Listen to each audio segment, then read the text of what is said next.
Elon Musk is apparently in demon mode and going ballistic, which doesn't sound very comforting for the rest of us. In the book, I hope you'll see everything that we're seeing now, ever since childhood, being ingrained in him.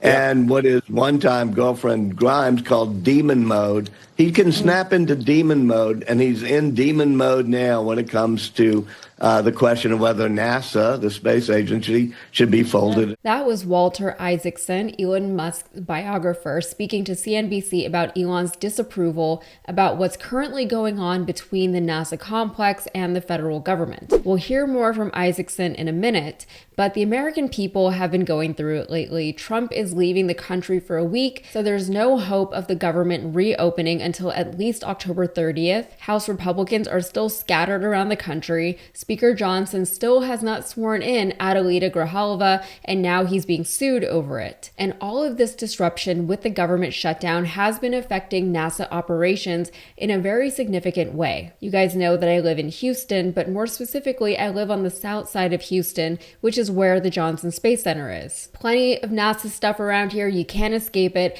Everyone knows someone who works somewhere within the NASA complex or adjacent to it, either with NASA directly or with one of the many NASA contractors. My husband works with NASA, so this is a story that we have been following very closely in this house. Fortunately, my husband's job hasn't been directly affected by the shutdown, but things have been less efficient since the shutdown. Plenty of workers have been furloughed, leaving the unfurloughed workers with the burden of holding things together without swaths of workers that they're used to working very closely with. The way it works is that if you're on one team or employed by one contractor, you're always working with people from other teams or contractors. So if SpaceX, for example, isn't hitting their deadlines for delivery, which they haven't been, that affects people and projects throughout the NASA complex, not just at SpaceX. And now with China trying to get to the moon, there's something of a renewed space race. So NASA higher-ups aren't taking too kindly to any kind of delays.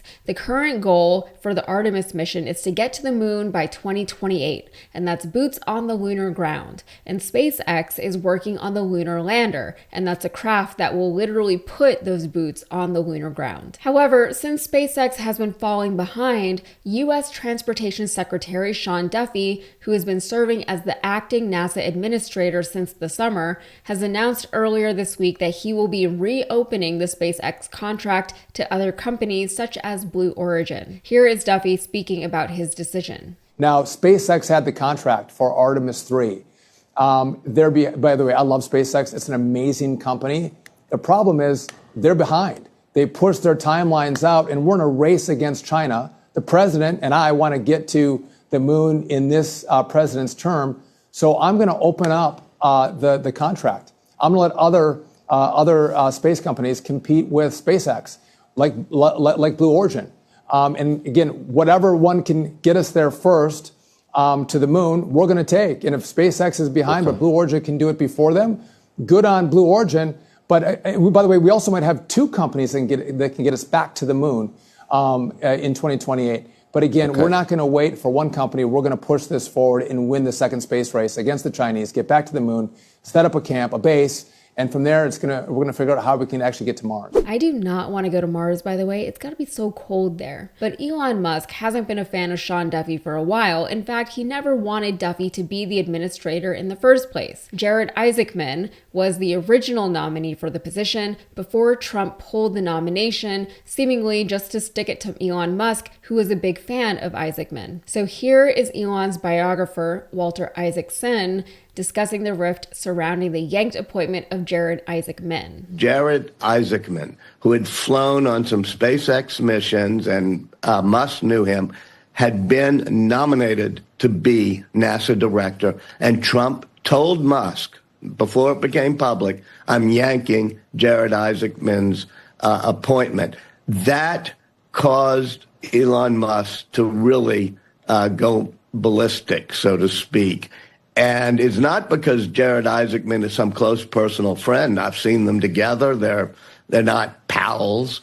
But Jared Isaacman is a true test pilot, somebody who's flown in SpaceX vehicles, and Elon strongly believes he's needed at NASA, and Elon is not using the most diplomatic means to try to push that on the administration. Another reason why Elon doesn't like Sean Duffy is because Duffy, who again is the transportation secretary, wants NASA under the purview of the transportation department. So Eric Berger tweeted earlier this week, "The Wall Street Journal report confirms what I've heard about Duffy pushing for NASA to fold into the Department of Transportation. He's meeting with senators. For him, a win-win. He gets to take credit for NASA's success, but doesn't have to run the agency." To which Elon responded, "Sean Dummy is trying to kill NASA." Eric Berger, by the way, is a local meteorologist and reporter here in Houston. He runs Space City Weather, which is one of the most reliable weather resources we have here, and he's written a book on the rise of SpaceX. But Jared Isaacman, he is an interesting character. He's only 42 years old, but already a billionaire.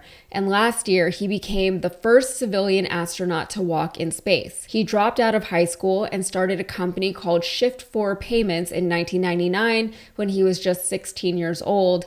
And in 2011, before he was even 30, he co-founded a defense company, Draken International, that he later sold to Blackstone for 9 figures in 2019. The following year, in 2020, Shift4 Payments went public and Isaacman was officially a billionaire. Anyway, when Trump pulled Isaacman's appointment to NASA, that's when Elon started lashing out against Trump, even famously tweeting that Trump was in the Epstein files. In the same vein, Elon posted a poll on X asking, should someone whose biggest claim to fame is climbing trees be running America's space program? The results showed yes, chimp skills rule with 32.6%, and no, he needs more brains with 67.4%. If you're wondering about the tree climbing and the chimp skills, Sean Duffy apparently won a tree climbing title at the Lumberjack World Championships in Wisconsin in 1994. And I just want to say 1994 really was a different time. Duffy isn't backing down though, and Elon's NASA contract is still up for grabs.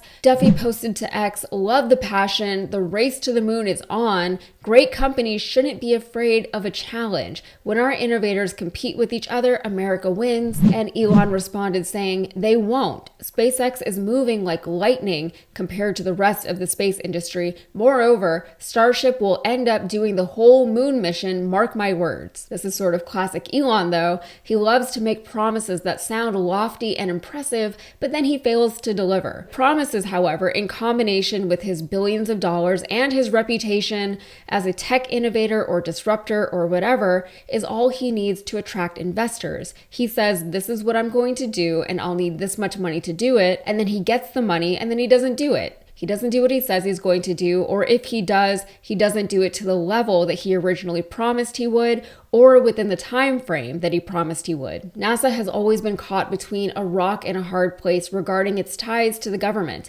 On one hand, being a federal agency grants them certain protections. On the other hand, they are constantly at risk of being defunded depending on the political landscape. They constantly have government bureaucrats interfering in their operations, and they constantly have to deal with things like government shutdowns, especially lately, throwing them off schedule and interrupting their momentum. So what's NASA to do when the government becomes unreliable? They have no choice but to cozy up with these psycho billionaires. The billionaires are more competitive with one another, which can drive progress and innovation, but they also have their own motives. And they also wield more power than an outsider realistically should. Elon Musk may have branded himself as a genius, tech, science person, but he's not. He's a billionaire. He's a capitalist. He has mastered the Dunning-Kruger talking points to trick people into thinking he knows more about things that he could not possibly have studied in depth or at length. And to be fair, management doesn't always need to have